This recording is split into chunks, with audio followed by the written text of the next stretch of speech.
안녕하십니까. 이번에 겉핥아본 책은 이 공급자의 시선이란 책입니다. 부동산 투자의 25가지 함정이라는 부제를 지니고 있는데요. 이 책은 이 부동산 시장을 어떻게 파악하고 분석해야 할 것인가, 그리고 앞으로 이제 집값이 오른다라고 하는 주장들에 대해서 이러이러한 이유로 그렇지 않다라고 잘 설명해주고 있는 책입니다. 읽어보시면 굉장히 도움이 될 것 같은데요. 일단 몇 가지 주요 내용들을 살펴보도록 하겠습니다.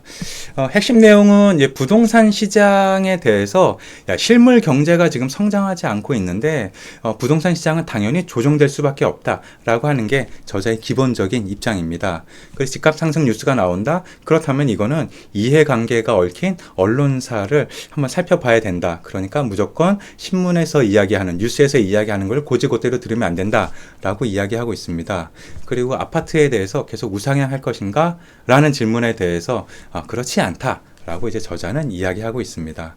그래서 몇 가지, 그러니까 이 책에서는 대략 한 13가지, 15가지가 되는 이 앞으로 집값 상승할 거다라고 하는 몇 가지 근거에 대해서, 논리에 대해서 저자는 그렇지 않다, 이러이러한 점 때문에 그러하다라고 이렇게 반박을 하고 있습니다.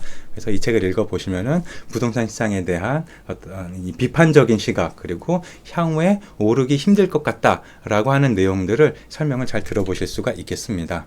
이제 핵심 내용 몇 가지를 이제 주요 내용을 보도록 하겠습니다. 우선 뉴스의 이해 당사자 항목을 보면은 대부분의 언론은 이 건설사가 소유하고 있다.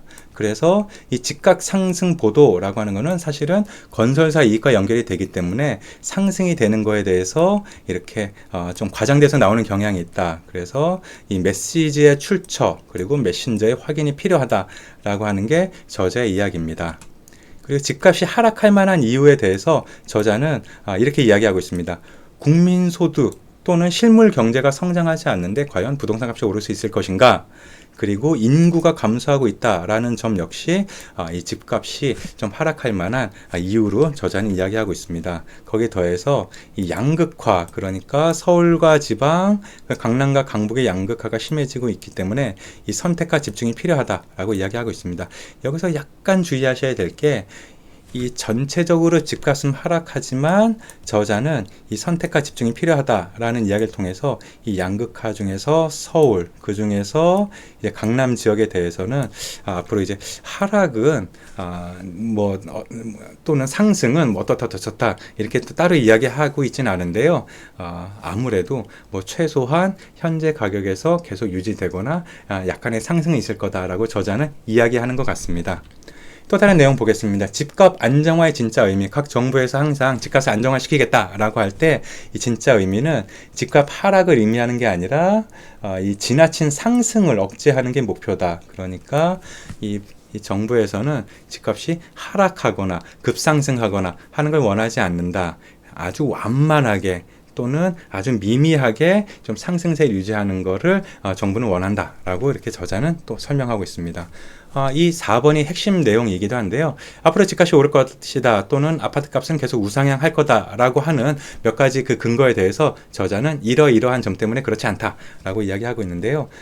인구 변화, 그래서 공급 부족, 전세 가격 상승, 금리 하락, 실수요자 수요 증가, 재건축, 재개발 열기 등등의 앞으로 이제 부동산이 오를 거다라고 하는 몇 가지 이유들이 있는데요. 이 이유들에 대해서 저자는 그렇지 않습니다. 그러니까 하나의 요인은 될 수 있지만 이게 복합적으로 작용하고 있기 때문에 이 단 하나의 이유로는 이게 집값 상승과 연결시키기 어렵습니다 라고 이야기를 하고 있습니다. 그래서 이 책을 제가 읽으면서 가졌던 이제 개인 의견을 보면은 제가 이야기한 데이터에 쉽게 속으면 안 된다. 그래서 검증하기 위한 몇 가지 좀 파악해야 될 것들이 있는데요. 이렇게 6가지입니다. 그래서 통계 표본과 범위부터 시작해서 다양한 정보원을 통한 다각적 분석 등등을 좀 알아야 정확하게 이 공급자의 시선, 그러니까 주택을 공급하면서 언론을 통해서 좀 과장하고 상승했다라고 이야기하는 이런, 그러니까 일종의 그 잘못된 데이터를 좀 걸러낼 수 있는 어떤 그 자신만의 기준을 가질 수 있다라고 저자는 이야기하고 있는데요. 근데 제가 좀 읽으면서 반성을 했습니다. 저도 나름대로 이제 부동산을 좀 공부를 했는데, 이렇게 6개까지의 어떤 기준까지는 저는 그렇게 판단 안 하고 그냥 저도 좀, 이런 거구나. 좀 겉핥기식으로 이렇게 데이터를 봤었던 걸 저도 이제 고백을 합니다. 그런데 앞으로는 이 6가지를 기준으로 좀 봐야겠다라는 생각이 들었고요.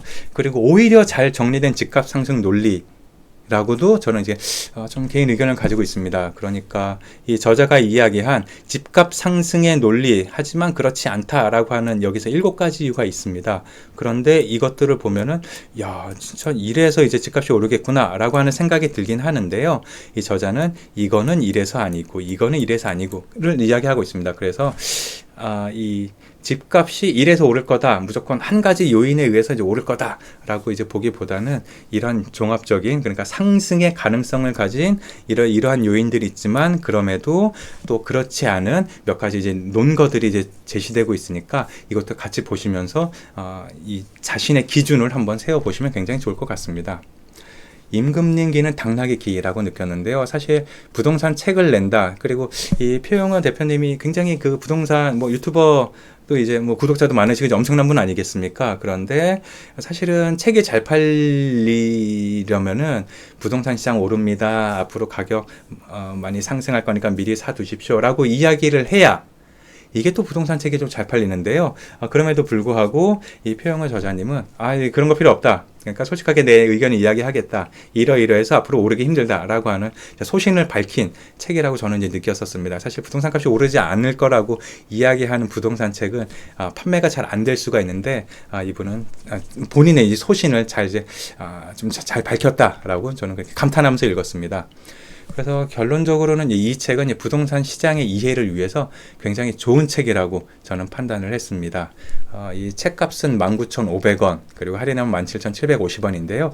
이 책의 가치를 충분히 하고 있다. 게다가 이 책은 두껍지가 않아서 이 핵심적인 내용만 정리되어 있거든요. 그래서 읽어보시면서 아주 그 짧은 시간 안에 부동산 시장에 대한 기준을 잘 세워볼 수 있는 좋은 책이라고 저는 판단했습니다. 자, 준비한 내용은 여기까지입니다. 시간 내주셔서 감사합니다. 좋은 하루 되세요.